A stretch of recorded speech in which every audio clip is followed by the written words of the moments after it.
दोस्तों, खरमास से पहले नीतीश कुमार एक बार फिर बाजी पलटने के पूरे मूड में हैं और इस खबर से भाजपा की गुजरात लॉबी में टेंशन का माहौल है। दरअसल बिहार में खरमास के बाद कैबिनेट का विस्तार होना है। यहीं पर नीतीश ने भाजपा का गेम फंसा दिया है। कैबिनेट विस्तार के लिए नीतीश ने 6-4 का रेशियो सेट किया है, यानी कि 6 नेता जेडीयू के और 4 नेता बीजेपी के।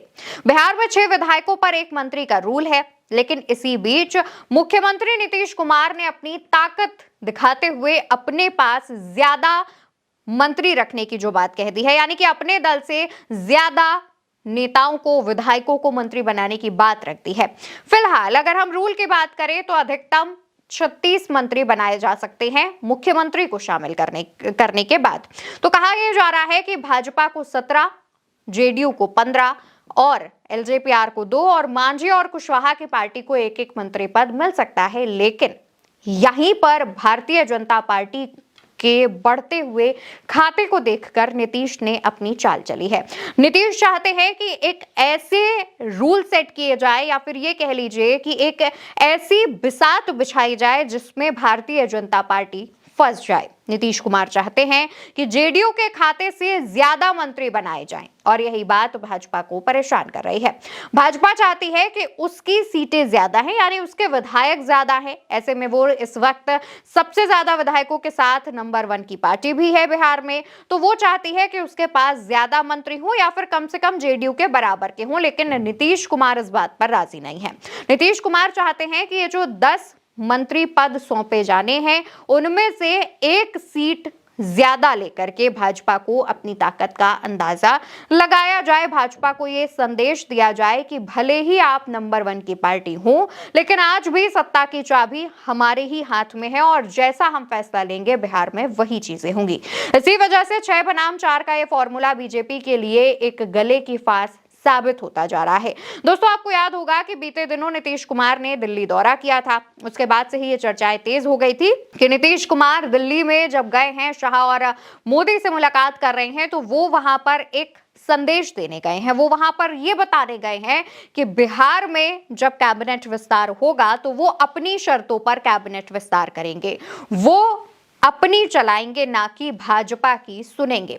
वो भाजपा को यह संदेश देने गए थे कि आपने हमसे गृह विभाग ले लिया और हमने राजी खुशी आपको गृह विभाग दे दिया, लेकिन इसके बदले में अब जब ये 10 मंत्रियों को पद सौंपे जाएंगे तो उसमें 6 जेडीयू के नेता होंगे और 4 भाजपा के नेता होंगे। हालांकि इससे पहले की भी आप अगर सरकारों के कैबिनेट विस्तार देखेंगे तो उसमें नंबर गेम में कोई भी बड़ा हो, लेकिन सबसे ज्यादा विभाग जो हैं वो जेडीयू के ही पास रहे हैं। अब सवाल यह है कि ये अहम विभाग किसके पास जा सकते हैं। तो अगर सूत्रों के मुताबिक हम बात करें, जो हमारे इंटरनल सोर्सेज हैं, उनका कहना यह है कि नीतीश कुमार इस बार तमाम चीजों पर समीकरण बैठाना चाहते हैं। वो चाहते हैं कि उनके जो कोर वोटर हैं उनको वरीयता दी जाए, उनको इंपॉर्टेंस दिया जाए। इसके साथ साथ नीतीश कुमार अपने वोट बैंक को और ज्यादा मजबूत करने की तैयारी में हैं, ताकि ये जो लगातार भारतीय जनता पार्टी अपने पैर पसारने की कोशिश कर रही है उसे रोका जा सके। ये बात हम और आप अच्छी तरीके से जानते हैं कि जेडीयू में नीतीश कुमार के बाद उनका असली उत्तराधिकारी कौन है? कोई नहीं है। निशांत को उन्होंने लॉन्च नहीं किया है, किसी और नेता को अभी वो कमान देना नहीं चाहते हैं, यानी कि नीतीश कुमार ने खुद ही अपने उत्तराधिकारी का ऐलान नहीं किया है। नीतीश कुमार ही अभी जेडीयू के कर्ता धर्ता भी हैं, तो ऐसे में जेडीयू को संभालने की पूरी जिम्मेदारी नीतीश कुमार के ही हाथ में है। नीतीश कुमार जानते हैं कि अगर उन्होंने थोड़ी सी भी ढील दी तो उनकी पार्टी में भारतीय जनता पार्टी सेंधमारी कर सकती है और ऐसा करके भाजपा अपनी ताकत और बढ़ा सकती है। नीतीश कुमार जानते हैं कि भाजपा जो है वो लगातार अपनी पहुंच बढ़ाती जा रही है, लगातार वोट बैंक में सेंधमारी करती जा रही है और इसका एक जीता जागता उदाहरण अगर आप देखेंगे तो 10,000 रुपए की राशि है, जिसका क्रेडिट नीतीश कुमार के साथ साथ प्रधानमंत्री नरेंद्र मोदी को भी दिलाने की कोशिश की जाती है। लेकिन नीतीश कुमार ये भी जानते हैं कि भाजपा की जो पकड़ है वो सिर्फ अगड़े वोटर्स में है। भारतीय जनता पार्टी दलितों, पिछड़ों, एबीसी वोटर्स के बीच बिल्कुल भी ज्यादा फेमस नहीं है। पकड़ है तो नीतीश कुमार की। इसी वजह से नीतीश कुमार चाहते हैं कि ये जो 10 मंत्री पद सौंपे जाने हैं उसमें से जो उनके खाते में 6 आए हैं वो ऐसे नेताओं को दे जिससे इन वोट बैंक्स को साधा जा सके, खास तौर पर ईबीसी यानी अति पिछड़ा वर्ग को मजबूती दी जा सके। इससे समाज में एक संदेश जाएगा और जेडीयू और ज्यादा मजबूत होगी, नीतीश कुमार का जो पकड़ है वो और ज्यादा मजबूत होगा, तो इससे नीतीश कुमार का भाजपा से डील कर पाना और भी ज्यादा आसान हो जाएगा।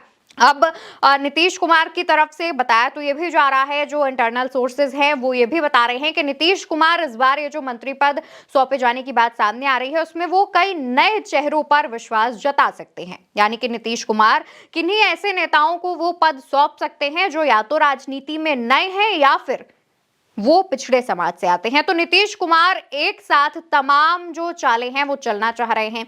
इसी बीच खबर तो ये भी सामने आई थी कि नीतीश कुमार जो हैं वो लगातार नंबर गेम बढ़ाने के लिए भी तमाम विधायकों से जो कि विरोधी दल के हैं उनसे मुलाकात कर रहे हैं। जैसे कि उन्होंने एआईएमआईएम के विधायक से मुलाकात की थी, उन 5 विधायकों से मिले थे।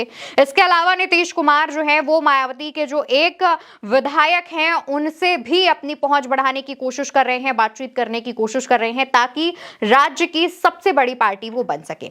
दोस्तों, नीतीश कुमार के लिए कभी भी ज्यादा विधायक और नंबर 1 की पार्टी बनना लक्ष्य रहा ही नहीं है। नीतीश कुमार तीसरे नंबर की पार्टी रहे हैं लेकिन मुख्यमंत्री वही रहे हैं। नीतीश कुमार जिस भी दल के साथ जाते हैं अपनी शर्तों के साथ जाते हैं और वो ही मुख्यमंत्री रहते हैं। 20 सालों से बिहार में मुख्यमंत्री वो है, तो कोई छोटी मोटी बात नहीं है। राजनीति का चाणक्य, अगर बिहार की राजनीति का चाणक्य नीतीश कुमार को तमाम वरिष्ठ पत्रकार कहते हैं तो उसके पीछे यही बड़ी वजह है।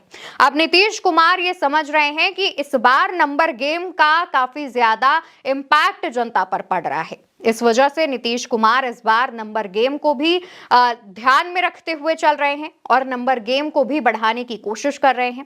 नीतीश कुमार की उम्र पर भले ही समय समय पर सवाल उठते रहे हों, हम भी सवाल उठाते हैं, हम भी सवाल पूछते हैं, लेकिन नीतीश कुमार की राजनीति का कोई तोड़ नहीं है। और अगर नीतीश कुमार ने जो सोच लिया वो करके रहते हैं। खासतौर पर नीतीश कुमार के प्लानिंग को लेकर के चर्चा ये रहती है कि नीतीश कुमार कभी भी एक प्लान को लेकर के आगे नहीं बढ़ते हैं, उनके पास हमेशा बैकअप के लिए कई प्लान्स तैयार रहते हैं। तो ऐसे में नीतीश कुमार लगातार जो है वो अपने पैर पसार रहे हैं, वोटर्स के बीच अपनी पकड़ और ज्यादा मजबूत कर रहे हैं और भाजपा को यह मैसेज देने की कोशिश कर रहे हैं कि भले ही हमसे आपने गृह विभाग ले लिया हो, भले ही आपके विधायक मौजूदा समय में ज्यादा हो, लेकिन मुख्यमंत्री हम हैं। मुख्यमंत्री की जो सत्ता है, जो मुख्यमंत्री की कुर्सी है वो जेडीयू के खाते में है। तो ऐसे में जेडीयू जो है वो हमेशा आगे रहेगी और फैसले नीतीश कुमार लेंगे और नीतीश कुमार के फैसले भाजपा को मानने होंगे।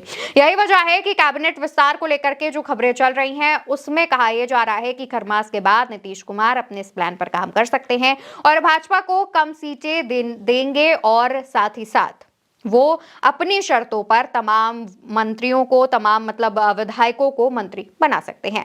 फिलहाल के लिए हमारी इस खबर में इतना ही। खबर को लेकर आपकी जो भी राय हो कमेंट में बताइएगा। नमस्कार।